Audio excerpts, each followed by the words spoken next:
I recently turned 18 and I noticed a lot of stuff being a young voter. One of the main examples was last year I went to the plowing championships and I was 17, and there were a lot of people there canvassing for different politicians. And the first question they always ask you wasn't, "Oh, where are you from? Where are you voting?" It was always, "How old are you?" And I would say 17. And they would basically say bye and leave. And it basically showed me how little they care about young voters. People need to be represented because a lot of the time people just won't stand up for the rights of people who aren't just like them.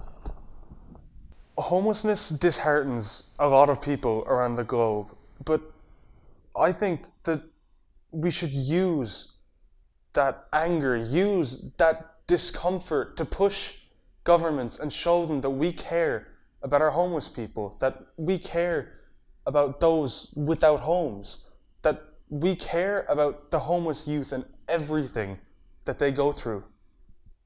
Only a few hours ago, but I was bringing the dogs on a walk through around the countryside, and the problem was it was raining, and I was basically soaked, and like my dogs were soaked, and I just wanted to get home as quickly as possible.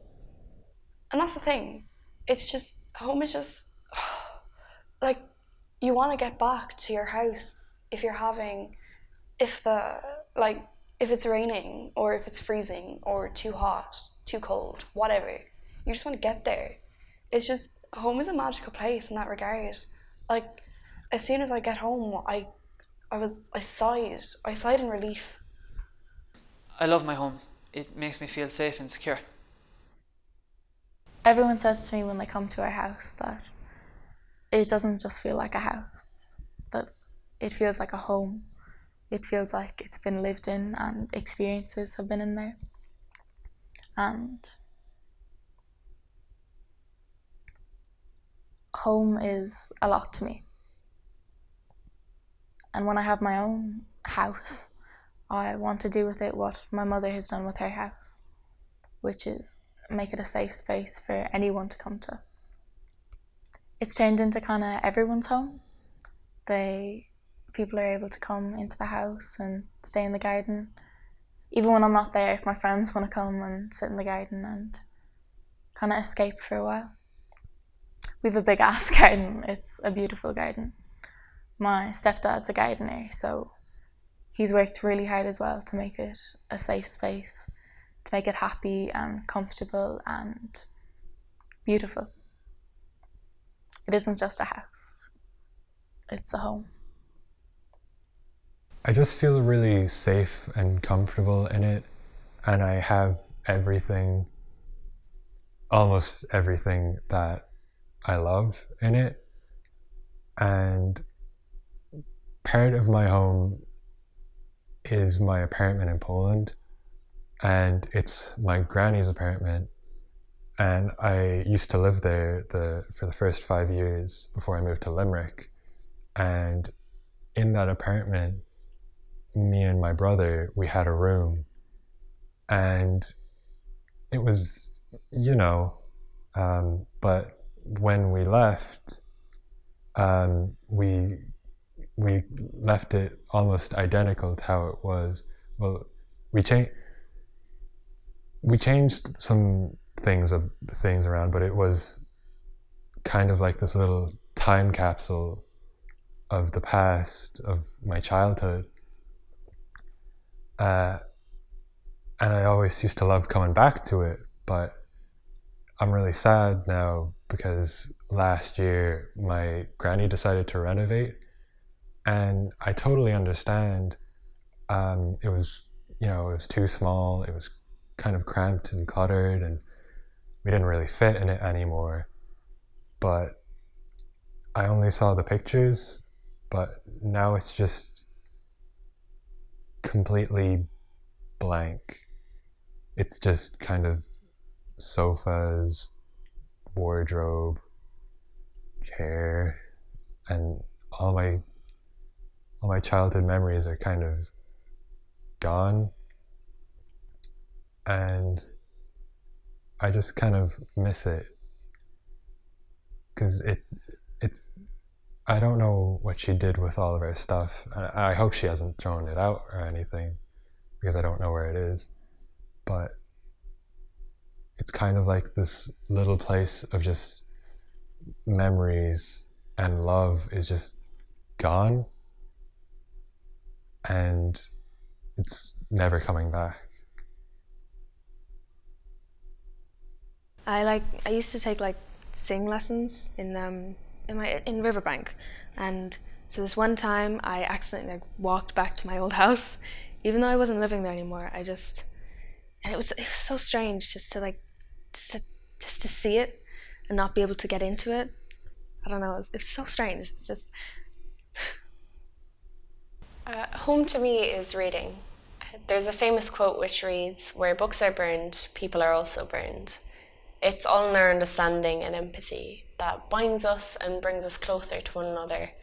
And I believe that if it were not for books, humanity would be all scattered pages as opposed to the back of clay chapters bound together in one universal novel. This is a bit cringe, but just where I feel most at home is just it's just being with my girlfriend. It doesn't matter where we are. We could be stuck in traffic, or up a mountain, or at our house, or in a volcano, and I'm just happy. I'm safe. When my granny was put into the old folks' home, I was very sad because I was scared. I was scared that she'd be alone, away from her sons and away from her grandchildren, and to a degree she was. When she was back in her own house, she was happy, surrounded by things that reminded her of my granddad and of her children when they were younger. It was familiar. But at the old folks' home, she was surrounded by 4 brick white walls. She spent most of her day in a cot. I remember when we'd visit her, all the elderly people would wait in this massive round white room waiting for their families to visit, and none of them would talk, they'd just sit, and I hated it. I hated where she'd been put. I mean, the nurses there were lovely, and they took care of her and they fed her, but nothing there was familiar. Now that I think about it, my granny wasn't homeless, but she wasn't at home. The house she'd built with her husband, a house she raised 5 of her kids. And yeah, when she passed, it was in a cot in an old folks' home.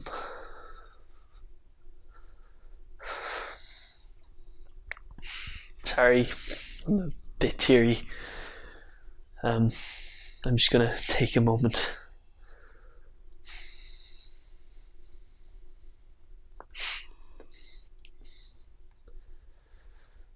I miss my granny. I love her. I'm really sorry she didn't get to spend longer in her own home.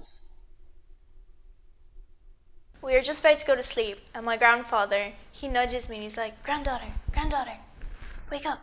Let's talk about our family history.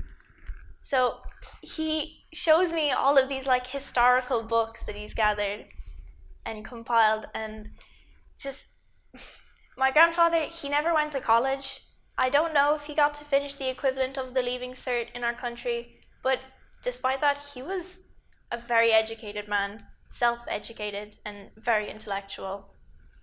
But he was showing me his old vinyls and his historical books and things, and this family tree that he'd been compiling for the last 20-30 years, and it linked us. And apparently it dates all the way back to Prince Ali, who was the nephew of Muhammad. And I mean, I don't know how accurate all of this is. For all I know, he could just be pulling it out of his ass. But I mean, he was pouring through it for hours. I mean, by the time he was he wasn't even finished, and he was going up until 3 a.m. I don't know, I just a nice little story about my heritage or my family.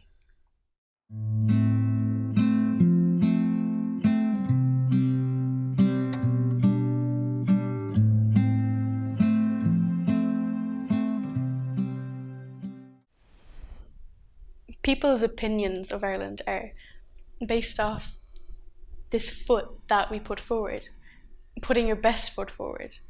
Our reputation comes from this. So foreign affairs are our embassies, our ambassadors, our athletes who compete in the Olympics, our musicians who perform across the world, our citizens who study abroad. It's the little pieces of Ireland that are spread across the globe, whether it be our workers, citizens working abroad, our peacekeepers, our diplomats, our representatives like our president, the Taoiseach, our ministers, the TDs.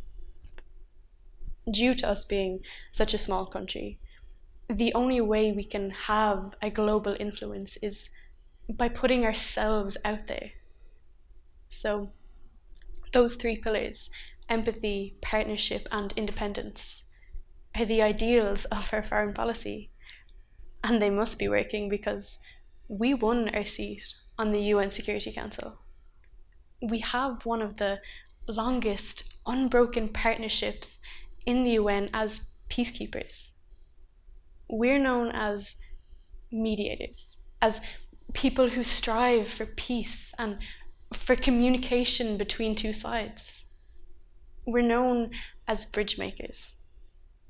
So even though we may not be the most powerful or the richest or the most influential country, how can we not be proud to be known as bridge makers? It's important as it dictates how other countries feel about us and how we interact with them. And an essential thing to remember is that interdependence exists between countries and always has and always will. I guess like the whole thing that was a hot topic this year was like the American jets refueling in Shannon and whether or not that interferes with our status as a neutral country and whether that's morally questionable to be an accomplice to these actions. And yeah, I guess it's just like when it comes to the conflict in the Middle East, I think this new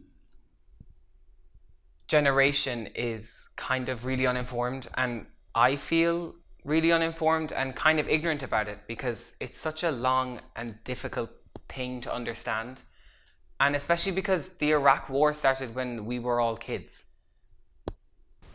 How neutral are we? Personally, the first question that comes to mind is, what are we defending? And I'm proud to say that as a citizen of Ireland, we're defending our ideals. And given our neutrality, we're defending peace.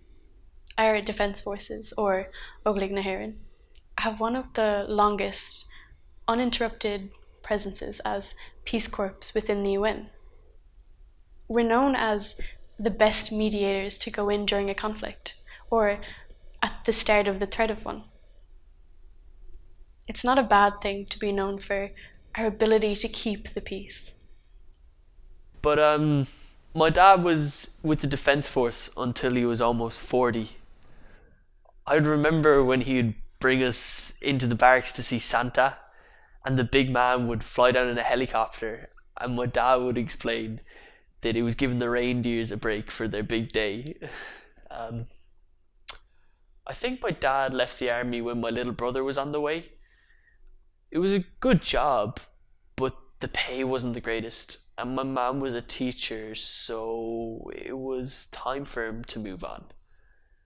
My older brother joined the army at 19 after completing his leaving cert. He did a semester of engineering in UL, and he got accepted into the same program as my dad, and after 3 years he was on the path of flight itself, and he's becoming the maverick he always wanted to be. My younger brother Dara, he's 14, and he's just his biggest fan. He just adores the idea of following his older brother into the army, but not so much into flight, into Spec Ops. Do you know the game Call of Duty? Well, whenever Cian comes home, they love playing that game together. Being a guard, you have to have good awareness skills, listening skills and communication skills. And you have to learn to defend yourself as well, because you don't know what's going to happen. I think it'd be pretty neat if people stopped hurting other people. I think that there's a twisted correlation between people who fall into the role of protector and the people who tend to abuse that power. Now this, of course, is my personal opinion, and I am no psychiatrist. But I think that if you're cocky, you're trying to defend yourself. You're defending your own person. Because the thing is, cockiness is a shield. It's a defense mechanism. And you're not sure of yourself. So not only are you trying to prove to yourself, you're trying to prove to everyone else. And you want everyone else to see you as worthy. Because if they don't see you're worthy, then you start second guessing yourself. And that's what I think cockiness is. It's brushing off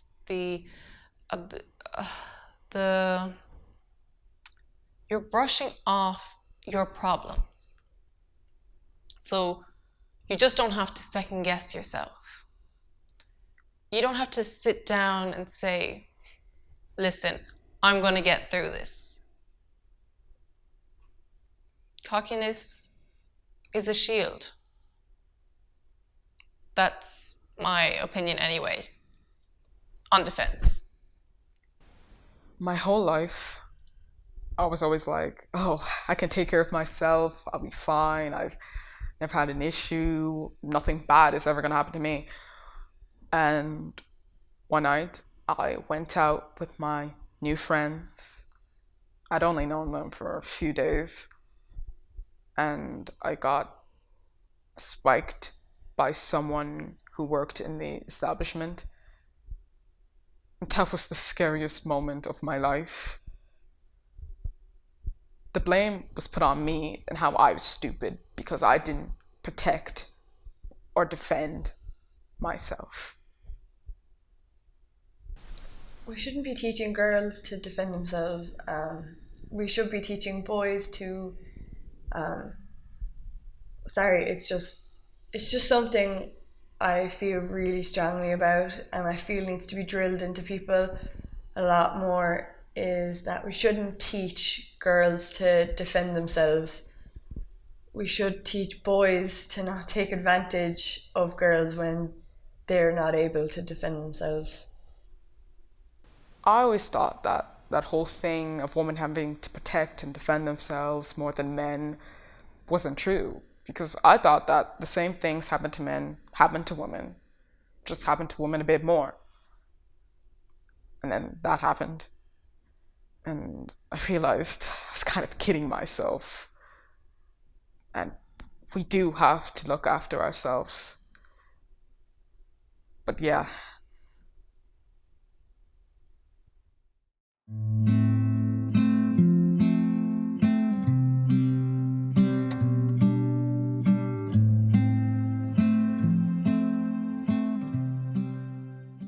Justice is a balance. It's normally portrayed that way anyways. It's normally portrayed as two sides being weighed up against each other. And it's interesting because whenever there's injustice, whenever there's an imbalance, one side is much higher than the other. There's a gap in our equity for justice because a lower income individual mightn't be able to make the same bail as a richer person. And that whole system boils down to, if you have money, you mightn't have to serve your time in jail or pay for your crimes necessarily.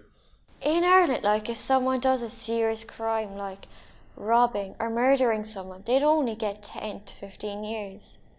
You want people to be educated in what they did wrong, and you want them to rehabilitate and come back into society as better people. You can't just leave people behind, because like they've done something terrible. Like, there's a sense of mercy, like we need mercy as well, like some basic human mercy and like empathy, and that can go like a really, really long way. Yeah. Justice shouldn't have a price tag. My philosophy on life is that, like, if what you're doing isn't hurting anyone else and you're enjoying it and it's not hurting you, then go ahead, that's brilliant. Do whatever you want. But once it starts hurting people, I think it should be stopped.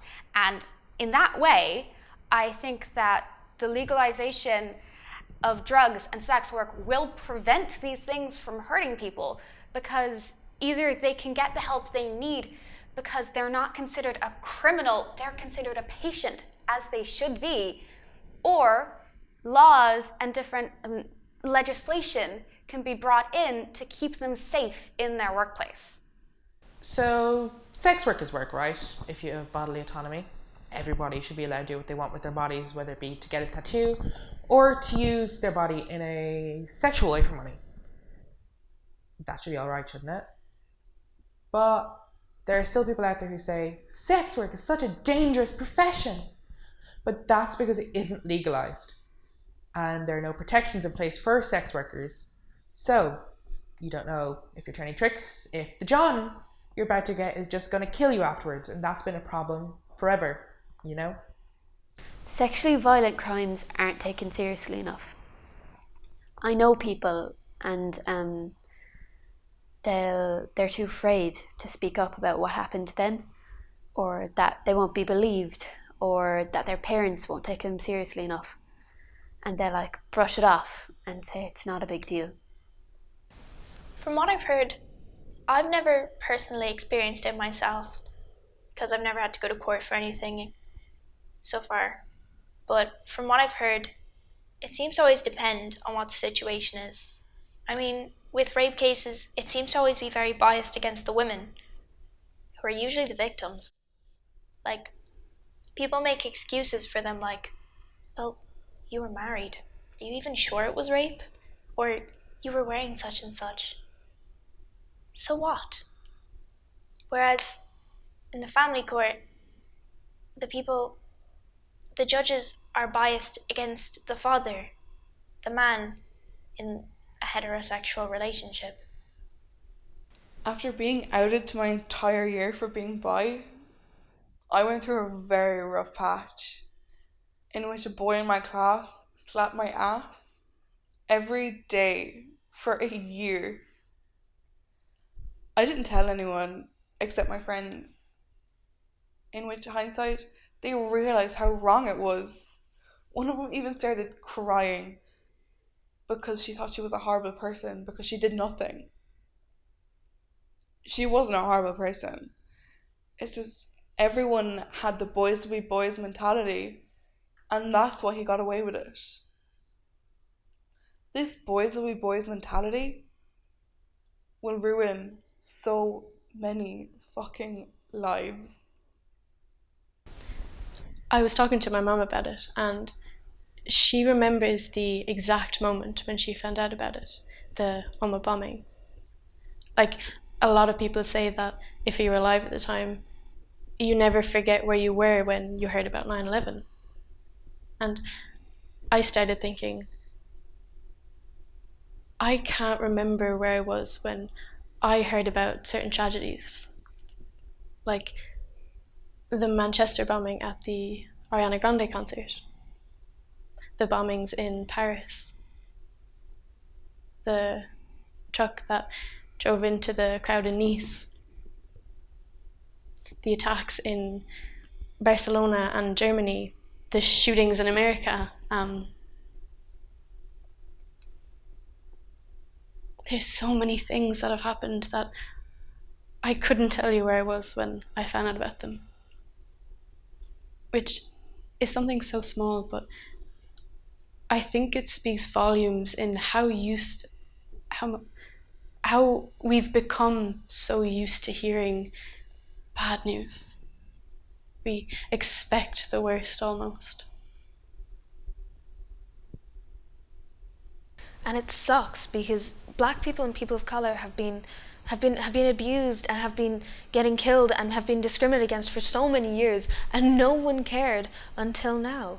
And it's so good that people are trying to educate themselves and become more aware, but it sucks that it took everyone having to be inside all of the time for people to actually wake up and start listening.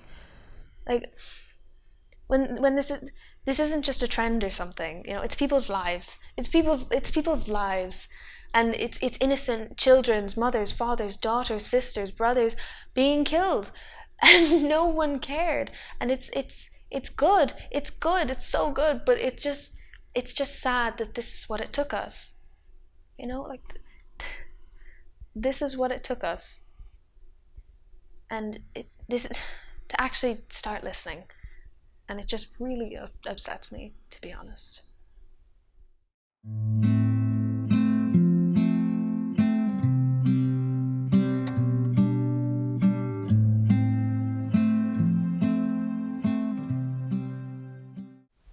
I just have to say, nurses are treated like shit. I just feel like they don't get enough pay for what they do. And my mum was working during the COVID crisis. She's a nurse, and I just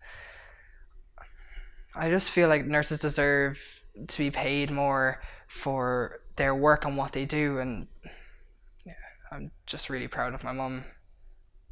With COVID-19, she's been rushing her students into those understaffed, underpaid, and overworked hospitals.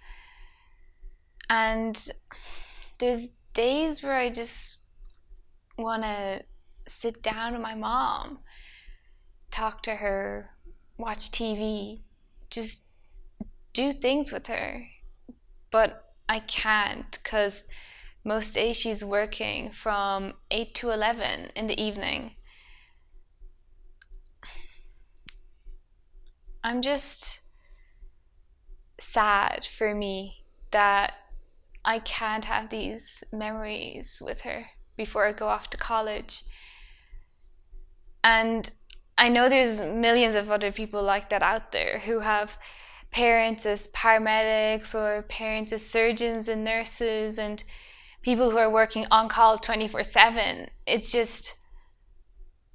a tough life for those working in the health sector. Doctors and nurses around this time, it's just so hard for them because they're looking after people with COVID and they're going into work every day not knowing that they could have picked it up. The story that sticks out for me is my granddad.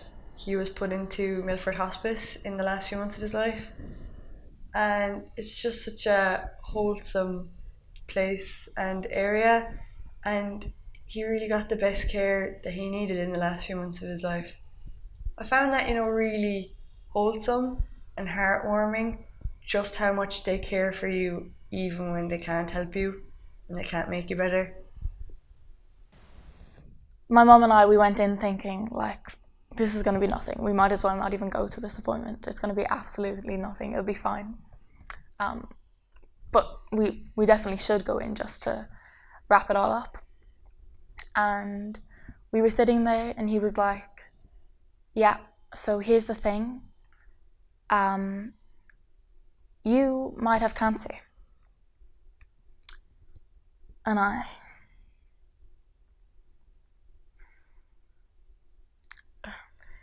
in that moment, when you're told at 15 that it's possible that you have cancer, a life-changing illness, it's like, in that moment, everything is just kind of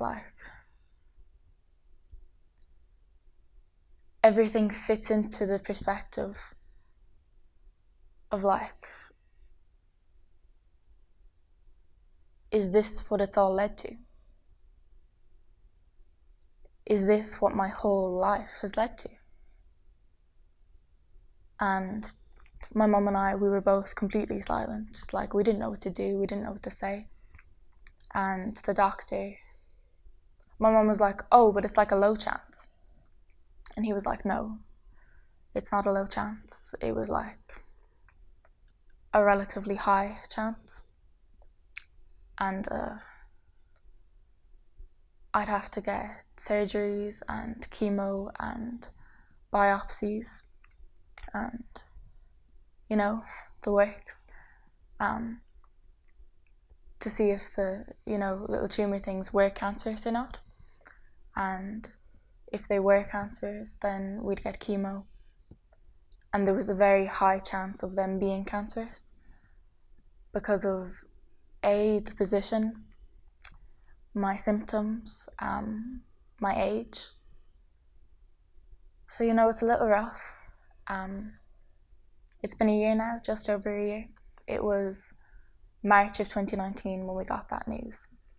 And they said they checked that in another year they do another scan to see if they've grown at all, because it's a little bit dangerous going into your neck for a biopsy or something for this specific kind of thing. I'm not completely sure though every detail, but they only go in if it's very necessary. So they said they'd check in another year, they do another scan to see if they've grown or changed. And because of COVID-19, I couldn't get my scan. So I'm kind of in an unknowing place right now, and I have been for the past year. If you were to deal with a broken leg or a broken mind, I'd rather deal with a broken leg. Because while it might seem more painful in the moment, there's a way you can get it back and there's a way you can fix it. Whereas mental health, it's all about constant reparation, constant focus on it.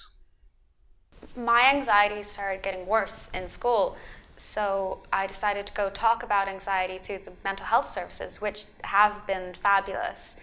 And they kind of talked to me about all the symptoms I've been having, and it turns out that that chest pain is actually a symptom of anxiety and not costochondritis, which isn't even, I don't think I ever had it. And just the fact that I was misdiagnosed with a physical illness rather than being told it might have been a mental illness kind of proves how little we think about mental illness in the health system, but how important it is. And I've talked a lot about it with my male friend group too. It's the importance of men's mental health, and what I've learned recently has been really shocking and scary. That statistically, what's most likely to kill men under 35 is suicide, and that really scares me because for the next 16 years, what's most likely to kill me is suicide. We need to be taught more about men's mental health, and that it's okay to not be okay, and that it's alright to look for help, and that you're not weak and you're not any less of a man. I just remember feeling so empty. I felt so shit. We were meant to go somewhere. I was meant to get ready. But I just remember lying on the bathroom floor for an hour, not feeling anything. I didn't know what to do. I think the talk around mental health should be destigmatized so that kids know that they're not weird if they suffer. So that I know that I wasn't alone. I don't want any kid to feel the weight of an undiagnosed mental illness. I hope that there would be better, free mental health care for not just for youth and not just for Ireland, but worldwide. Because it would save so many lives if we could just have these open, honest conversations with those struggling and ask them what they need and what they want. There's no more talking over those who struggle. If people say the systems are broken, then it's our job to fix it. Sometimes I wonder what would have happened if I went through with it. I remember calling my dad afterwards saying, "Look, was it afterwards? Or was it weeks afterwards? I don't remember. But I remember saying, look, I wanted to die." I'm kind of the person who doesn't like to open up or speak up about those kinds of things, because I feel like I might be just bothering someone, or because I'm just really private, or because I feel like there's such a stigma around mental health. But I kind of decide to open up to my friend about how I was feeling, and my friend really was there for me, and it was just really nice to talk about it and not just be thinking and overthinking, and yeah, it was just really nice to talk. I've been seeing a therapist pretty regularly ever since. My mental health is in a much better place because of it. I don't know where I was going with this, but I wanted to talk about it. I think there's a problem with psychology and psychiatry and the treatment of mental health in this country. I guess I personally take a rather holistic approach to stuff like this, because I think before you try to medicate somebody, you should try all different angles. whether it's CBT, whether it's mindfulness. I think it's really important to allow for personal healing before you try to change a person's brain or body chemistry. For years, our headlines have been the same formula with something changed. The same miscalculation, the same misdiagnosis. Overcrowded, underfunded, understaffed. Are those really the key words we want to associate with our health system? And the doctors and nurses who strive and work so hard, they don't deserve those words. They don't deserve to be labelled under the same system as those words. So let this be the starting point. And hopefully our government won't decide that our most vulnerable no longer need to be protected once this pandemic is over.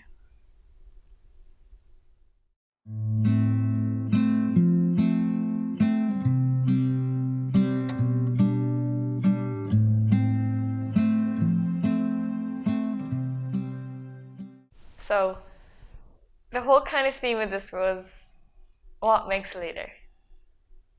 What are the traits of a leader? The Taoiseach really holds the power in having the capacity to do great good, to change Ireland for the better, and to just be a really strong leader in hard times. However, alternatively, he also has the power to deal great damage. They should never think they're superior to the people that they're the leader of. A leader should be thoughtful, considerate, yet steadfast. Leadership is trusting the process and everyone around you. Someone who's kind, which is probably the most important quality. There are very few qualities I want in a leader. One of them is to be able to deliver. Sorry. Just to deliver on their promises. Just be honest. Be kind. Not rude. Just kind. A leader should be dependable, trustworthy, and reliable. I think the main quality that sticks out for me anyways is empathy, because while a leader has their own role, they can also appreciate the roles of everyone else. Exceptionally smart. Charismatic, stubborn, kind. But I think to be a leader, you kind of have to step out of the crowd. I believe a great leader should be able to listen to everyone's opinions and make the best judgment from them. I think the best leader is someone who goes through your heart. I guess that's it, you know? A leader needs to be able to communicate with both your head and your heart, not just the one. Leaders should be like our friends. People who listen to us no matter what, who understand us, who know what we're going through. So the person I'd usually talk about is my dad, like the way he treat people, like every kind of person everywhere, you know, like he treat all those with like the utmost respect and dignity and kindness and like a surreal kind of empathy. I think they should be open-minded. I feel they should have empathy. A leader who inspires me is probably my nana. She raised her kids so well. She's like very motivated. She's a very strong woman. She's gone through a lot and she still comes up smiling. I kind of just see my younger brother as being one of my leaders, just untapped creativity, the untapped imagination, just the fact that they're a ball of confidence and energy always zooming around the place. And I just find myself saying, wow, I wish I was like that. I wish I was like a kid. I wish I was a kid again. When I think of leadership, the first thing that comes into my head is my mom. My mother has been a leader to me my whole life. She's always been my favorite friend and I wouldn't change it for anything. A good leader is a good listener, communicator, and carer. A good leader is a woman.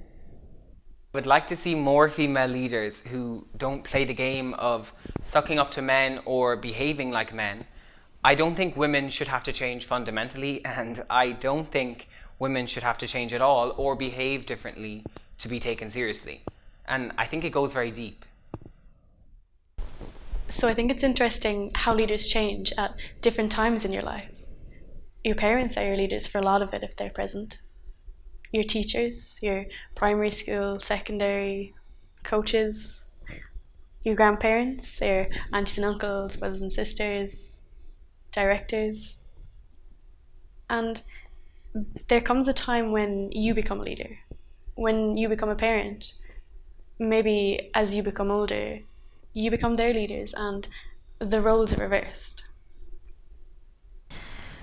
When everything seems terrible and you don't have anybody to look to, but I guess at that point you kind of gotta pick yourself up and become your own leader. I would consider myself a natural leader, but that I know that for a fact does not make me better than anybody else. I think as you grow up, you get to know what you want more in life, and know what you're looking for, and I think everyone in youth theatre will go for it. We're all going to do what we want, like, in life. And yeah, I think that's what makes us good leaders.